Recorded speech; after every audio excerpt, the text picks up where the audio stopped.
جیم بسم اللہ الرحمن الرحیم۔ حاضرین و سامعین اکرام، السلام علیکم ورحمۃ اللہ وبرکاتہ۔ وعلیکم السلام ورحمۃ اللہ۔ اس وقت ہم پروگرام الدین الخالص کے ساتھ حاضر خدمت ہیں اور ہمارے ساتھ معروف دینی اسکالر مفتی محمد اسحاق صاحب تشریف فرما ہیں۔ پروگرام کا آغاز کرتے ہیں۔ مولانا صاحب محمد آصف صاحب پوچھتے ہیں کہ میری نانی ماں 3 پے در پے صدموں جن میں ان کی بیٹی، بیٹا اور ان کے شوہر کا انتقال ہو گیا ہے سہ رہی ہیں۔ اسی صورتحال میں ان کی دماغی حالت درست نہیں رہی ہے، ہوش و حواس کھو چکی ہیں، اکثر اپنی بیٹی کے بارے میں پوچھتی رہتی ہیں کہ وہ ٹھیک ہے کہ نہیں۔ اس ساری گفتگو کا اصل مقصد یہ ہے کہ کیا اب ان پر نماز پڑھنی ضروری ہے، ہمیں کوئی کفارہ دینا ضروری ہے، اب ایسی صورت کیا ہو؟ آصف بچہ جب اتنے صدمے آئے اور ان کا ذہن ہی نہیں کام کرتا، ان کے لیے نماز کا حکم بھی ختم ہے، کوئی کفارہ دینے کی ضرورت نہیں۔ اگر توجہ دلانے سے کچھ ہوش آ جاتی ہے اور وہ نماز پڑھ سکتے ہیں چلو کہیں، ورنہ ان کو کہیں بھی نہ۔ بس اللہ تعالیٰ سے ہی مدد مانگنی چاہیے۔ ایسے صدموں نے نا انسان کے لیے سہارنا بہت مشکل ہے۔ پوے مصیبت بندے تائیں باجوں صبر نہیں چاہ رہا، حکم خدا کا موڑ نہیں سکتے تو میں تے جگدار۔ اللہ کا حکم جاری ہو جاتا، بے بات ہیں بندے۔ 3 موتیں ہو گئی، اللہ اماں کو صبر دے، ان جانے والوں کو جنت الفردوس میں جگہ دے، بخش۔ مشکل ہے بہت۔ محمد یا میں ایک واقعہ نا، سب ہم مصیبتوں سے ایسی آتی رہتی ہیں، اللہ کا حکم ہے کہ مومنوں صبر سے اور نماز سے مدد لو۔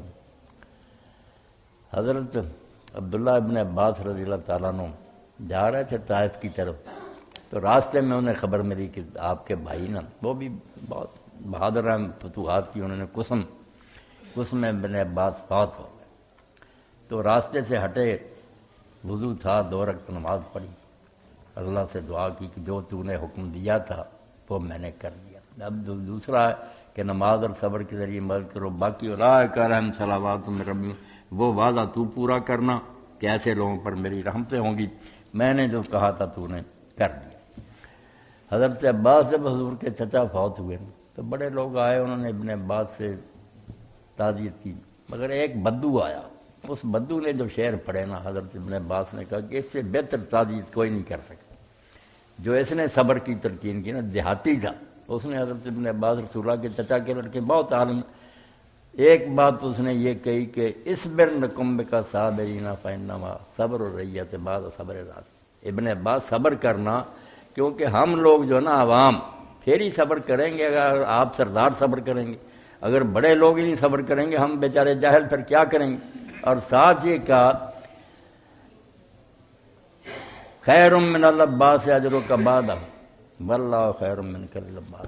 دوسرا یہ ہے، بڑا اس نے گہرا نقطہ بیان کیا کہ تجھے چھوڑ کر جو عباس آگے چلا گیا، تیرے باپ کے لیے تیری بجائے جو ثواب ہے نا اللہ کے ہاں وہ اس کے لیے بہتر ہے، اور تمہیں جو اجر ملے گا نا اللہ کی طرف سے صبر کرنے پر وہ عباس سے بہتر ہے۔ آخر چیزیں چھوڑنا ہی چاہنا، اگر تم صبر کرو گے جو اجر اس پر رب نے دینا نا وہ عباس سے بہتر ہے۔ انہوں نے کہا یار بڑی بات کہی اس بدو نے کہ عباس کے لیے اللہ بہتر ہے، بیٹوں کے پاس رہنے کے وہاں جنت ہے اللہ کی بارگاہ، اور تمہارے لیے وہ اجر بہتر ہے جو صبر کرنے سے ملنا۔ اللہ سے دعا کرنی چاہیے کہ ہمارے کمزور دلوں کو سہارا دے، ہم برداشت صدمے واقعی پاگل کر دیتے ہیں۔ توبہ۔ جی محمد انس صاحب سعودی عرب سے سلام کہہ رہے ہیں، وعلیکم السلام ورحمۃ اور کہتے ہیں کہ ماشاءاللہ آپ کے دروس بہت اچھے جا رہے ہیں، میں نے ابھی آپ کو سننا شروع کیا ہے۔ ایک سوال آپ سے پوچھنا چاہتا ہوں کہ میں نے آپ کے ایک کلپ کے اندر یہ سنا کہ آپ فرما رہے ہیں کہ نبی کریم صلی اللہ علیہ وسلم نے تمہیں غدیر کے مقام پر فرمایا کہ تم میں 2 چیزیں، قرآن اور اہل بیت چھوڑے جا رہا ہوں۔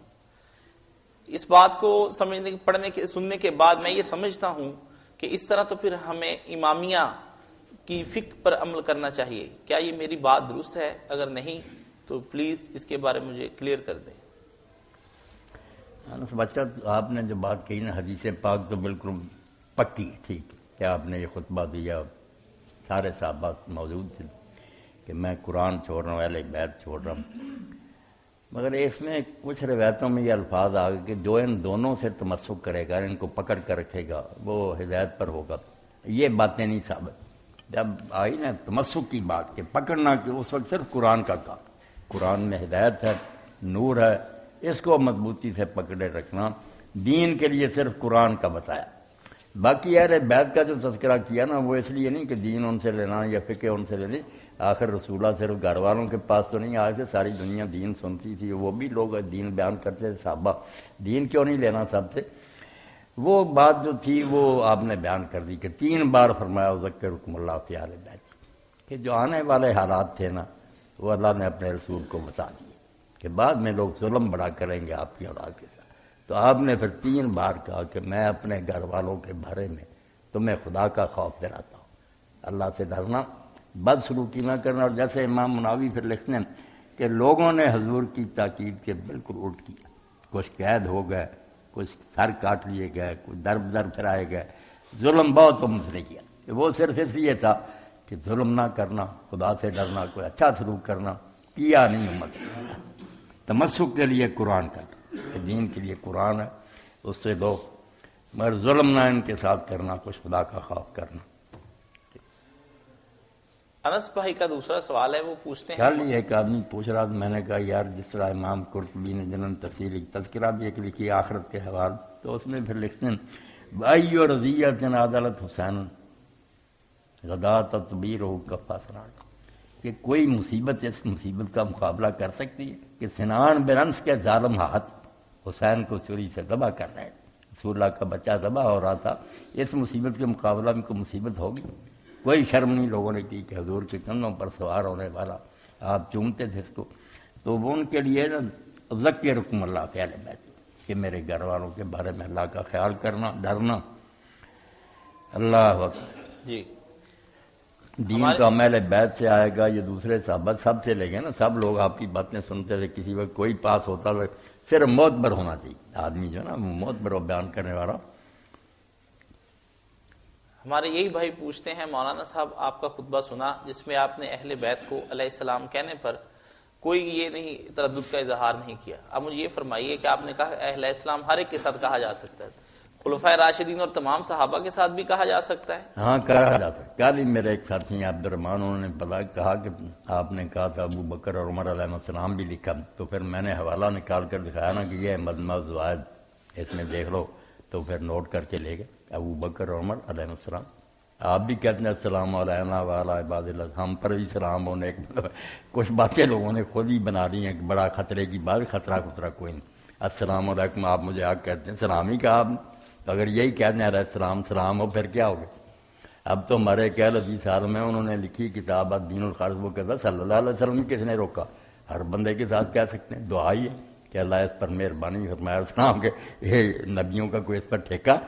بڑی زبردست کتاب سے لکھی الدین الخالص, کئی جلدوں میں فتح آئے. انہوں نے کہا یار دین جو اللہ رسول بتایا وہ بھی کتاب پڑھنے کی قابل. الدین الخالص ہم پشاور میں ہے. ہمارے رضی اللہ عنہ کا بھی سب کا اس نے لکھا, کوئی ان میں نہیں چاہتا. جس کے لیے جی چاہو تو دعا کہ اللہ راضی ہو جائے, اس سے رحمت کرے. دین میں مان اللہ پشاوری ہے, ایسا کوئی نہ پڑھی ہے ان کتاب, بہت عمدہ, 8-10 کے قریب جلد, بہت فتاوے اس نے قرآن و سنت کے مطابق دی. ایک دوست عباس پوچھتے ہیں مولانا صاحب میں نے آپ کی ایک سٹیٹمنٹ پڑھی ہے جس میں آپ نے فرمایا کہ حضرت عمر فاروق رضی اللہ تعالیٰ عنہ کے ساتھ حضرت ام کلثوم بنت علی کا نکاح ہوا. نکاح میرے پڑھنے میں تو یہ بات ہے کہ یہ سارا کا سارا افسانہ ہے, آپ کیا فرماتے ہیں؟ نہیں, بچہ افسانہ اگر ہو تو ہمیں کیا ضرورت ہے کہنے کی کہ یہ افسانہ نہیں حقیقت. شیعہ سنی دونوں کتابیں بڑی پڑھی. سب سے زیادہ جو ہے نا متصدر متصوف و علامہ مجلسی ہیں, جنہوں نے اپنی کتاب میں لعنت کے بغیر ان کا ذکر نہیں کیا صحابہ کا. مگر وہ بھی مانتا کہ یار جو ہمارے بندے انکار کرتے ہیں نا اس واقعہ کا, نکاح نہیں ہوا, یہ بات ان کی ٹھیک نہیں. کیونکہ جب دفتر بھرے ہوئے ہیں روایتوں کے, تو اس طرح انکار کرنے سے آدمی جیسی چیز کو چاہے کر رد کر لیں. قصہ ٹھیک ہے, باقی انہوں نے کہا ہم جواب دوسرے دیتے ہیں کہ یہ ظلم کیا, زبردستی کی, چھین لیا, وہ الگ باتیں ہیں. مگر یہ قصہ جو ہے نا کہ حضرت علی رضی اللہ کی بیٹی حضرت فاطمہ رضی اللہ کے بطن سے رسول اللہ کی نواسی ام کلثوم, یہ حضرت عمر کی بیوی, یہ فیکٹ ہے شیعہ سنی دونوں کتابوں میں. بلکہ شیعہ علماء نے اس سے بہت سے مسئلے نکالے ان کی فقہ میں نا, اس پر بہت سارے مسائل جو ان کا دار و مدار ہے. مثلا یہ کہ ہاشمی لڑکی جو ہے غیر ہاشمی کے ساتھ اس کا نکاح ہو سکتا, اس کے لیے بھی حوالہ یہی دیا، اور بھی دیے مگر یہ بھی کہ حضرت علی رضی کی بیٹی وہ ہاشمیہ تھی، حضرت عمر کے ساتھ نکاح ہوا۔ پھر یہ بھی حوالہ دیا کہ جب خامد فوت ہو جائے تو عدت عورت کہاں گزارے، یہاں بھی حوالہ یہی دیا کہ ائمہ طاہرین نے فرمایا جب حضرت عمر قتل ہو گئے تو پھر حضرت علی گھر اپنی بیٹی کو اپنے گھر لے آیا، انہوں نے عدت اپنے باپ کے گھر گزاری، اس لیے عدت جہاں جی چاہے گزارے، صرف سوگ کرنا۔ اور تیسری بات یہ بھی ثابت کی کہ اگر اس طرح موت ہو جائے، ایک عورت فوت ہوئی، ایک مرد فوت ہوا، جنازہ اکٹھا آیا تو کس طرح رکھے جائیں، وہاں بھی حوالہ دیا کہ یہ حضرت حسن اس جنازہ میں تھے، حضرت حسین بھی تھے، یہ ام کلثوم رضی اللہ تعالیٰ نے فوت ہوئی، اور حضرت عمر کا بیٹا جو ان سے تھا زید، وہ بھی اکٹھے فوت ہوئے۔ تو پھر بچے کا جنازہ، جو بچہ اس وقت بالغ ہوا تھا، وہ امام کے پاس رکھا گیا کہ آگے، اور عورت کا جو تھا نا اگلی طرف قبلہ کی طرف، لائن میں نہیں رکھے، لائن اس طرف کو بنی کہ یہ امام کے آ گئے، اس سے اگلی طرف کعبہ کی طرف نہ عورت، اکٹھا جنازہ۔ یہ بھی مسئلہ ثابت کیا۔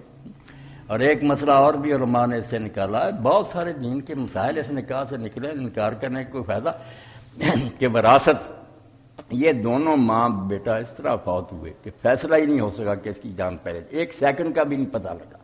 اب مسئلہ یہ ہے کہ وراثت تب ملتی ہے جب پتہ چلے کہ یہ پہلے مرا، یہ بعد میں مرا، پھر پہلے مرنے والے کی وراثت بعد والے کو ملتی ہے۔ اب جب طے نہ ہوا تقدم تاخر کہ ان میں سے کون پہلے فوت، تو پھر حکم یہ ہوگا کہ یہ دونوں جو ہیں ان کو ایک دوسرے سے جو حصہ ملنا تھا بیٹے کو ماں سے وہ بھی نہیں ملے گا، جو ماں کو ملنا تھا بیٹے سے وہ بھی نہیں ملے گا، وہ پھر قانون جو ہے ختم ہو گیا کیونکہ موت کا ہی نہیں فیصلہ۔ یہ 4-5 مسئلے فقہ اسلامی میں اس نکاح سے نکلے، تو انکار نہ کرے، یہ خواہ مخواہ پریشان ہو کر نہیں افسانہ ایسا نہیں کہنا چاہیے، کتابیں دیکھنی چاہیے، ہر کتاب جو ہے نا شیعہ کی سنی سب میں کہ نکاح میں کلثوم کا ہوا، اور وہ تھیں بھی حضرت علی رضی کی بیٹی اور حضرت فاطمہ رضی کے بطن سے تھی۔ اس میں مولانا صاحب ایک سوال ہمارے بھائی محمد فیصل کی طرف سے آیا ہے، وہ پوچھتے ہیں کہ میں نے آپ کا ایک کلپ سنا جس میں آپ نے بتایا تھا کہ میں کچھ کتابیں ریکمینڈ کروں گا جسے آپ پڑھنے سے انشاءاللہ آپ کو اپنی لائبریری میں رکھیں اور انشاءاللہ بہت معلوماتی ہوں گی۔ تو بھائی اس میں عرض یہ ہے کہ مولانا پڑھنے کے لیے تفہیم القرآن اور معارف الحدیث حدیث میں، اور فقہ کے لیے فقہ السنہ محمد عاصم حداد کی، اور تاریخ اسلام مولانا معین الدین ندوی رحمۃ اللہ علیہ کی، یہ 4 کتابیں مولانا اکثر فرماتے ہیں، اگر آپ لینا چاہتے ہیں تو یہ 4 کتابیں رکھیں، آگے علم کا کوئی حد نہیں، یہ 4 ضرور رکھیں۔ تاریخ اسلام حاجی معین الدین ندوی کی، اور فقہ السنہ محمد عاصم الحداد کی، معارف الحدیث مولانا محمد منظور نعمانی کی، تفہیم القرآن مولانا مودودی کی، اللہ ان سب سے راضی اور رحمت فرمائے۔ یہ 4 کتابیں تو بالکل کم از کم ہیں، پڑھنی چاہیے۔ سمیر بھائی انڈیا سے پوچھتے ہیں کہ مولانا صاحب السلام علیکم ورحمۃ اللہ وبرکاتہ۔ السلام ورحمۃ اللہ۔ بہت مطالعہ کرنے کے بعد میں کنفیوز ہو گیا ہوں کہ حضرت ابو طالب کے ایمان کے بارے میں کیا رائے قائم کروں۔ بہت سے لوگ، سنی لوگ کہتے ہیں وہ ایمان نہیں لائے، شیعہ کہتے ہیں وہ ایمان لے آئے، ایک صاحب فرما رہے تھے قرآن کی ایک آیت میں بھی ہے کہ وہ ایمان نہیں لائے۔ ایسی صورت میں بہت پریشان ہوں۔ میں نے آپ کا کلپ ڈھونڈنے کی کوشش کی، ملا تو پنجابی میں تھا، مجھے سمجھ میں نہیں آئی، میں بمبئی کا رہنے والا ہوں، مجھے صرف اردو سمجھ آتی ہے، نہ تو آیت ملی نہ آپ کی بات سمجھ میں آئی، برائے مہربانی جواب ضرور دیں، پہلے بھی 2 دفعہ سوال کر چکا ہوں۔ اللہ آپ کو خیریت سے رکھے۔ ایسے موضوع جو ہیں جن کا کوئی بھی دینی دنیاوی فائدہ نہیں، ان میں نہیں الجھتا، باقی آپ نے چھیڑ دیا اور لوگ کرتے ہیں تو پھر کوئی نہ کوئی بات کرنی پڑتی ہے۔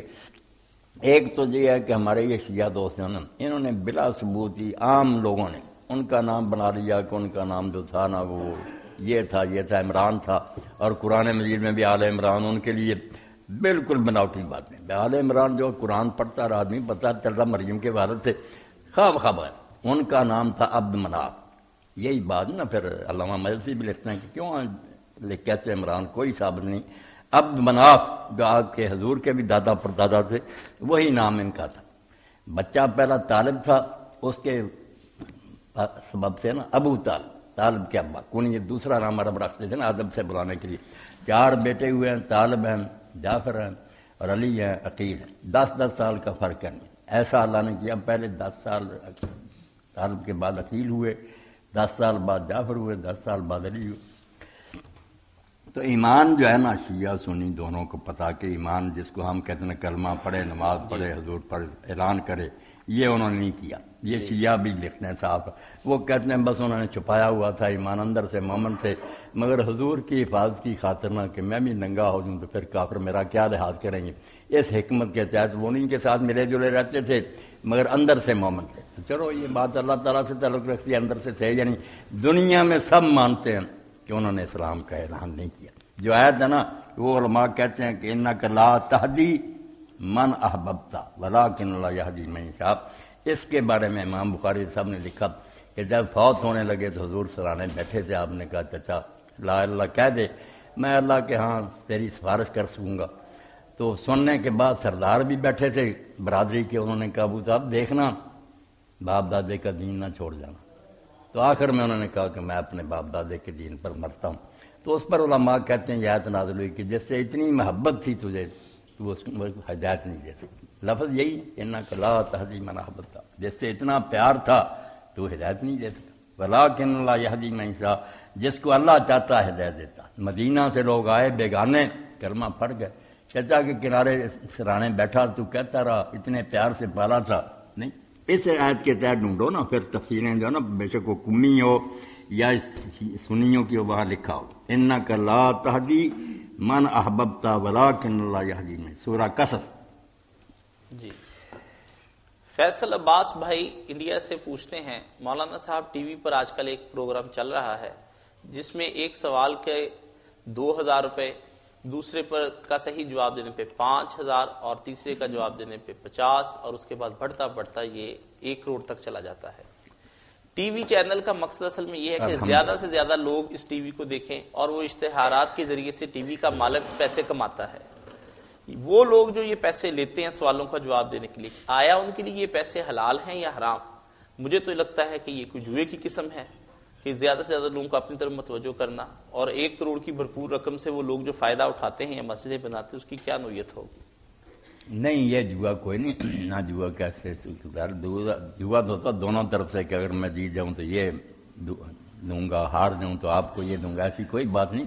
وہ یک طرف اپنی طرف سے انعام دیتے ہیں کہ جو صحیح جواب دے گا اس کو ہم یہ دیں گے، تو یہ کوئی بات نہیں، اچھی بات ہے کہ لوگوں کو توجہ دلاتے ہیں کہ لوگ علم حاصل کریں۔ باقی اگر اس طرح ان کا کام چلتا ہے تو اچھا، برکت ہی، بجائے کو غلط طریقہ کرنے کے وہ کہتے ہیں دین سیکھو، جو سوال کرے ان کے جواب دو، اس پر انعام دینا کوئی برائی۔ مولانا اس میں یہ بات کھیلیں بھی اگر ہوں یا میچ وغیرہ، کوئی آدمی اپنی طرف سے اعلان کرے کہ جو ٹیم جیتے گی اس کو میں یہ دوں گا تو بہت اچھی بات۔ اگر دونوں پارٹیاں کہیں کہ جو جیتے گا اس کو اتنی رقم دے گی اور دوسری پارٹی دے گی، پھر جوا ہی۔ اس میں جو چیز مولانا پوچھنے کی ہے وہ یہ ہے کہ وہ جو پروگرام چلتا ہے اس کے اشتہارات جو ہیں وہ سارے کے سارے غیر اسلامی اور فحاشی پر مبنی ہوتے ہیں۔ ایسی صورت میں وہ جو کمائی ان سے لے کر کے آگے پھر اس طرح دیتے ہیں، وہ یہ تو ایک نئی بات ہوگی نا، یہ تو ہر آدمی جو ایسے غلط کام کرتا ہے اس کے لیے پھر ناجائز ہی نہ، اس کے ساتھ تعلق نہیں رکھنا چاہیے، نہ کاروبار میں کوئی حصہ لینا چاہیے۔ یہ جرم الگ ہے کہ اس سے برائی پھیلاتے ہیں۔ باقی یہ جو نا کوئی کرے ایسا چینل کے سوالوں کے جواب دیں تو ان کو انعام دے گا، یہ تو خود تو برائی کوئی نہیں، بہت اچھی بات۔ ایک صاحب پوچھتے ہیں، مولانا صاحب میں نے ایک کتاب میں پڑھا ہے کہ امام ابو یوسف نے ہارون رشید سے پیسے لے کر کے اس کے باپ کی لونڈی ان کے لیے جائز کر دی تھی۔ امام ابو یوسف پر یہ الزام ہے یا آیا درست ہے؟ اس بارے میں وضاحت فرما دیں۔ یہ خطیب بغدادی نے تاریخ بغداد لکھنی، اب امام ابو حنیفہ ان کے ماننے والوں کے یہ لوگ مخالف سے مسئلہ کی تو جدے تھے، بس ان کو جو پھر جھوٹی سچی ملی، ابو حنیفہ نے یہ کیا، فلاں نے یہ ساری باتیں غلط ہیں۔ اتنے لوگ جو بلند پایا اور اچھی شان والے ساری امت ان کی عزت کرتی، ایسی بےہودہ باتیں نہیں کرتی، جعلی اور بناوٹی باتیں۔ ابو یوسف بہت نیک آدمی تھے، امام ابو حنیفہ بہت اللہ کے ولی ہیں۔ مسائل میں ہو سکتا ہے ہم کہیں کہ ان کی بات کی وجہ دوسروں کی بات ٹھیک ہے، وہ الگ ہے، مگر بے ادبی نہیں کرنی چاہیے، نہ ایسے جھوٹے قصے جو ہیں ان کی وجہ سے۔ ایسی باتیں جو بچے نے کئی ان کے سے پوچھے حضرت رسول خدا کے بارے میں، حضرت زینب کے نکاح کے بارے میں جو آپ کی کتابوں میں لکھ دیا، اور کافر پھر سزائے ضمیر لکھتے ہیں کہ نبی کو جب شرم آئی کہ میں نے یہ غلط کیا، پھر آیتیں بنا لی کہ اللہ جانتا تو دل میں جو چھپاتا سورہ احزاب کی۔ آپ وہ پڑھے، میں نے اشارہ کیا کہ آپ منہ ہی نہیں دکھا سکتے، کہ نبی نے کیا کیا تھا، عاشق ہو گیا اس کو نہاتے ہوئے دیکھ کر، ہم مانیں ان کو، نہ چھوڑیں، دفع کریں ایسی باتیں۔ ابو حنیفہ ابو یوسف کو آپ روتے ہیں، حضور کو نہیں چھوڑا لوگوں نے، بے ایمان لوگ ہیں۔ جی ایک صاحب حیدر بھائی پوچھتے ہیں انڈونیشیا سے، سلام بھی کہہ رہے ہیں اور پوچھتے ہیں کہ مولانا صاحب یہ فرما دیں کہ یہ جو ناسخ منسوخ اور قصہ غرانیق، اس بارے میں بھی آپ نے کوئی خطبہ دیا ہے؟ قصہ غرانیق جو ہے نا، تلکل غرانیق، یہ تو بالکل باطل، بکواس اور جھوٹ ہے کہ اللہ کے رسول چاہتے تھے کہ اللہ تعالیٰ کچھ نرمی کرے، کوئی بتوں کی تعریف اتار دے، یہ کیوں میری دشمنی پڑ گئی لوگوں کے ساتھ، سارا جہان میرا دشمن ہو گیا۔ تو آپ کے دل میں یہ خیال آیا کہ کوئی بتوں کے بارے میں نرمی کرے، تو شیطان کو موقع مل گیا۔ پھر سورہ نجم پڑھ رہے تھے، قاضی ابو یوسف والی بات کی طرح کہ کتابوں کو لیں گے کیا پلے رہے گا۔ اللہ کے پیغمبر مجمع سورہ نجم پڑھ رہے تھے، اور جب آپ نے پڑھا آفا رہے تم اللات والعزیٰ ومنات الثالثۃ الاخریٰ، کہ ذرا سوچو تو صحیح کہ یہ لات منات العزیٰ کیا ہے، ان پر شیطان نے قابو پا لیا اور وہاں سے نکلوا دیا۔ تلکل غرانیق العلیٰ، یہ تو بہت بلند پایا بزرگ، وَإِنَّ شَفَاعَتَهُنَّ تُرْجَىٰ، اور لات منات العزیٰ کی سفارش خدا کی بارگاہ میں قبول ہوگی، بڑی تعریف آئی۔ اور بعد میں جب سجدہ کیا سورت کے آخر میں کافروں نے بھی کر دیا۔ حضور نے کہا یہی یاد تم نے کہ، انہوں نے کہا جھگڑا ہی ختم ہو گیا، تو مان گیا کہ بڑی شان والے ہیں، ان کا بڑا مرتبہ۔ حضور پھر غمگین ہو کر بیٹھ گئے کہ یہ کیا غضب ہو گیا۔ پھر اللہ تعالیٰ نے ایک اور آیت توبہ توبہ سورہ حج کی کہ تو اکیلا ہے، دل سے پہلے بھی جب بھی کوئی نبی رسول آیا اس نے کوئی تمنا کی تو شیطان نے اس کی آرزو میں بات اپنی جو ہے نا اسی طرح ڈال دی۔ الق شیطان فی امنیت، بعد میں پھر اس کو ختم کرتا رہا ہوں۔ اسی طرح یہ نبیوں کے ساتھ شیطان کر سارے نبیوں کے لے ڈوبے۔ یہ قصہ بالکل بکواس بےہودہ ہے، کوئی حقیقت نہیں، نہ آپ نے ایسا پڑھا نہ کوئی۔ یہ دجال راوی جو تھے نا بے ایمان مسلمان بنے اور اندر سے دین کو بڑھ، ان کے گڑے۔ اس پر نصب المجالیق اس دور میں بھی نا پہلوں نے بھی رد کیا، مگر علامہ البانی اللہ عنہ پر رحمت فرمائے، انہوں نے نصب المجالیق کہ میں نے توپیں لگا دی ہیں اس قصے کو اڑانے کی، جہاں جہاں تھا اڑا دیا اس کو، بالکل بکواس اور جھوٹ ہے۔ تو یہ کوئی بات نہیں۔ ناسخ منسوخ جو ہے نا اس کی بات سن لیں۔ ناسخ منسوخ ٹھیک ہے کہ اللہ تعالیٰ نے ایک وقت ایک حکم دیا، اس وقت وہی مناسب تھا۔ جیسے میں بچپن میں تھا تو میرے لیے درزی نے چھوٹا کرتا سیا، اس وقت وہ ٹھیک ہے۔ جب میں ذرا آگے ہو گیا عمر میں، قد بڑا ہو گیا، پھر دوسرا کرتا۔ اسی طرح زمانے کے حالات کے ساتھ کہ مسلمان کمزور تھے، اس وقت کا جہاد کا کوئی حکم نہیں، نمازیں پڑھو دین کفو ایدیکم، رکے رہو جہاد۔ وقت آیا پھر طاقت ہو گئی، مسلمان مضبوط ہو گئے، پھر کہا جہاد کرو۔ اس طرح ناسخ منسوخ تو بالکل ٹھیک ہے، ہونا ہی چاہیے۔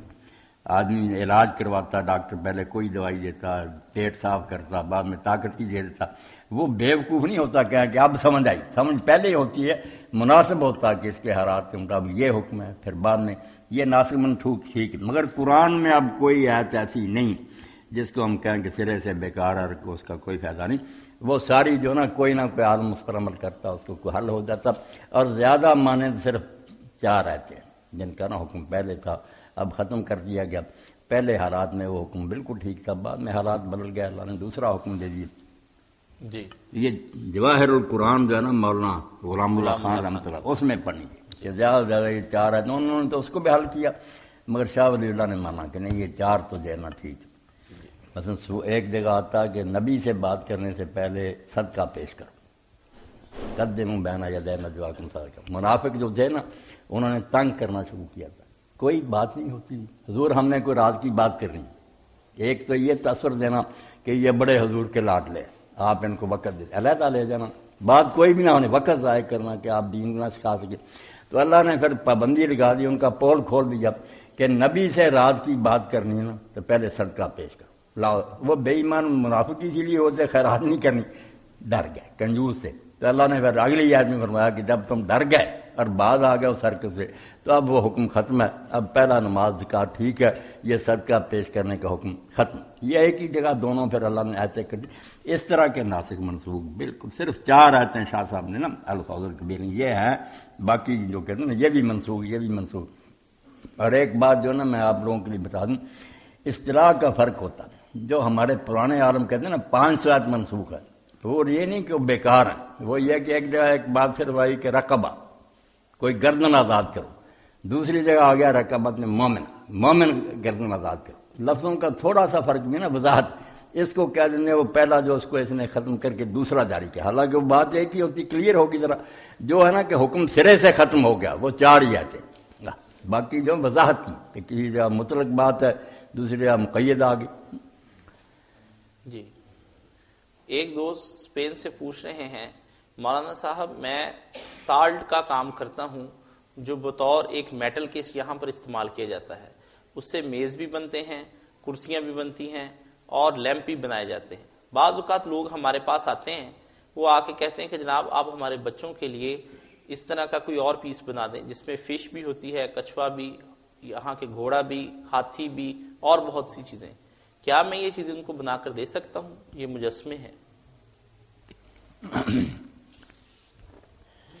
مجسمے اور تصویریں جو ہے نا، اس بارے میں پہلے بہت سختی حضور نے کی تھی، نئے نئے لوگ شرک سے نکلے تھے، قبرستان جانے پر بھی آپ نے پابندی لگا دی تھی، کوئی قبریں نہ دیکھے، دوبارہ لوگ پوچھنا شروع کیے، مگر جب لوگ پکے ہو گئے نا ایمان میں، پھر کہا کہ میں نے تمہیں روکا تھا، اب بے شک قبریں دیکھا کرو، اس سے آخرت یاد آتی۔ تو تصویروں کے بارے میں پہلے بہت کہا تھا کہ جاندار کی تصویر والے گھر میں فرشتے نہیں آتے، اللہ کی رحمت نہیں، لوگ وہ پہلے کی پڑھتے رہتے، مگر جب بعد کی حدیثیں آتی ہیں نا وہی ناسخ منسوخ آ رہی کہ ایمان ٹھیک ہو گئے، اب کوئی خطرہ نہیں کہ لوگ تصویروں کو پوجیں گے۔ پھر آپ نے اللہ رقمن کی صاحب کہ کپڑے میں اگر بنی ہوئی تصویریں ہوں، بے شک جاندار کی ہوں، وہ ٹھیک ہے، اب کپڑے اور کاغذ کا کیا فرق؟ اسی طرح عمر المومنین عائشہ رضی اللہ عنہا کے گھر آپ نے جنگ تبوک سے لوٹے، وفات سے بہت تھوڑی دیر پہلے کی بات، تو پردہ ہوا سے پھٹ گیا، تو آپ نے طاق میں دیکھا گھوڑا کھڑا تھا، اس کے پر بھی بنائے ہوئے، آپ نے کہا ایسا گھوڑے کے پر؟ انہوں نے سنی سنائی بات جو تھی اس کی کہہ دی، تو حضور خاموش رہے، کوئی نہیں نوٹ لیا کہ یا رسول اللہ سلیمان علیہ السلام کے گھوڑوں کو بھی پار کیا۔ اب یہ ٹھیک سی بات یا نہیں، حضور نے کوئی نہیں نوٹ لیا، نہ اس کو ختم نہیں کیا۔ تو مجسمے بھی بنا رہے ہیں، تصویریں بھی بنا رہے ہیں، کوئی نہیں، 2 چیزوں کا بچہ خیال کرے اس دور میں کہ بے پردگی نہ ہو، کہ عورتیں برا سنوار کر آپ پیش کریں، یہ بے حیائی کی اشاعت ہے، اور شرکیہ نہ ہو کہ کسی بزرگ اور پیر کی تصویر بنا کر گھروں میں رکھیں کہ برکت ہوتی ہے، سے رزق بڑھتا ہے، یہ کفر نہ کریں۔ عام تصویر کوئی ہے نا تو بنا لی ہے تو کوئی بات نہیں، یہ حدیثیں جو نا اللہ رقمن فی صابر وہ گھوڑے والی بتاتی ہیں کہ اب اتنی سختی نہیں رہی۔ آخری سوال شہباز علی صاحب پوچھتے ہیں مولانا صاحب، امام طحاوی کے حوالے سے نا فقہ السنہ جو ہے نا امام سید سابق کی، انہوں نے یہی بالکل کھول کر لکھا کہ اب یہ اتنی سختی نہیں، حضور نے رعایت دے دی بہت ساری۔ وہ پوچھتے ہیں مولانا صاحب یہ انسان کی ابتدا کہاں سے ہوئی؟ آج کل کچھ اسکالرز اور سائنٹسٹ کو میں نے پڑھا ہے وہ دعویٰ کر رہے ہیں کہ انسان پہلے بندر تھا، ایسی صورتحال مجھے بتائیے، قرآن کریم کچھ اور کہہ رہا ہے، یہ کہتے ہیں بندر تھا، میری سمجھ سے باہر ہے۔ میرے بچے یہ سائنس جو ہے نا اس کا مدار ہے مشاہدے پر، کہ آنکھوں سے دیکھی ہوئی چیز کو ماننا، یہ جو قیاس آ رہی نا کہ شاید ایسا ہوا ہو، یہ فلسفہ ہوتا ہے، فلسفے میں ہوتے ہیں ظنون اور تخمینات۔ سائنس کا کام تو آبزرویشن ہے کہ کوئی چیز لیبارٹری میں سامنے نظر آئی اس کو ماننا۔ ان سائنسدانوں نے کب بندر انسان بنتے دیکھا؟ کچھ نہیں، بکواس کرتے ہیں، یہ خیالی پلاؤ جو نا فلسفے والے بکتے رہتے ہیں، سائنسدان کا کام، سائنسدان نہ ہاں کر سکتا نہ وہ کہا جو میری آنکھوں کے سامنے بعد میں صرف اس حد تک جا سکتا۔ سائنس کا دائرہ جو ہے محسوسات تک ہے، فلسفہ جو ہے یہ عقلی گھوڑے دوڑانے کا نام، تو کوئی اور نہیں ہوا، نہ بندر سے بنانا کوئی نہیں۔ یہ چاہتے کیا اصل میں ان لوگوں کے لیے یہ مسئلہ کوئی نہیں کہ جانور کہاں سے بنے ہیں یار، یہ کہاں سے، پلیز لوگوں کے ذہن میں کہ ثابت کیا جائے کہ انسان کوئی الگ مخلوق نہیں جو نیک ہو اور برائیاں چھوڑے، یہ بھی جانور ہے، جیسے جانور اپنی ماؤں سے بدفعلی کے، بندر پیدا ہوا اپنی ماں کے ساتھ جفتی کر لیتا اپنی بہن کے، یہی چاہتے ہیں کہ بالکل اباہیت پھیل جائے، کوئی نیکی بدی نہ رہے، انسان جانور بن جائے، بدماشیاں پھیل جائیں، اس کے لیے ایسی باتیں کرتے ہیں، ورنہ انہوں نے کوئی بندر انسان بنتے نہیں دیکھا، نہ دکھا سکتے، کہاں بن رہا بندر؟ اب دکھاؤ نا، اتنی دنیا میں بندر ہے، دکھاؤ کہ اس کی دم گم ہو گیا، اس طرح وہ انسان بن رہا، پہلے کبھی بنا ہوگا کہ آپ روکے چلتا، اگر بنتا آپ کیوں نہیں بنتا؟ کچھ نہیں، نری بکواس اور بےہودگی ہے، انسان پہلے سے انسان بس۔ جی مولانا صاحب ایک سوال ہمیں یہ ابھی ملا ہے، اس میں یہ سوال پوچھ رہے ہیں کہ اکثر لوگ اپنے گھروں میں اپنی شادی کی تصویریں لگا دیتے ہیں، ایک بیوی کا اپنے غیر محرم آدمی کے سامنے تصویر کھنچوانا اور پھر وہ بازاروں میں صفائی کرتے ہیں، اسے بناتے ہیں، مینٹین کرتے ہیں، اس کے بعد وہ اس کے ہی شوہر کے پاس آتی ہے، یہ بے پردگی نہیں بیوی کی؟ یہ جائز ہے؟ یہ بات تو میں نے کہہ دی، بہت اچھی بات ہے کہ آپ کے اندر غیرت کا جذبہ موجود ہے کہ وہ اپنی بیوی کی تصویریں غیروں کے سامنے بنواتے ہیں. باقی وہ پہلی بات جو نا کہہ رہا ہے کہ اپنی یاد کے لیے کوئی بنا لے، پردے کا لحاظ رکھے، بے حیائی اور فحاشی نہ، وہ ٹھیک. بارکاف مولانا اس کے اندر یہ عنصر تو پھر بھی رہے گا کہ وہ بنوانے کے لیے آپ کو فوٹوگرافر کے پاس جانا پڑے گا، کچھ بھی ہو. کئی لوگ ہیں خود بھی تصویریں بنا لیتے ہیں، اب تو کیمرے چلانے انہیں آتے ہیں، آپ بنا لیں یا گھر کا کوئی فرد بنا لیں. یہ ساری چیزیں تو جو ہے خیال میں رکھنی ہے نا. وہ بشیر صاحب مجبوری، چلو علیحدہ بات. جی اسی کے ساتھ ہم آج کا پروگرام ختم کرتے ہیں، اجازت دیجیے. السلام. اللہ سب سوال کرنے والوں کو خیریت سے رکھے، اسی طرح سوال کرتے رہے. اللہ ہمیں توفیق دے کہ ہم حق کہیں، بغیر تصور کے سب گروہوں کا احترام کریں، جس کی جو بات صحیح ہے وہ بیان کریں. وآخر دعوانا الحمدللہ رب العالمین.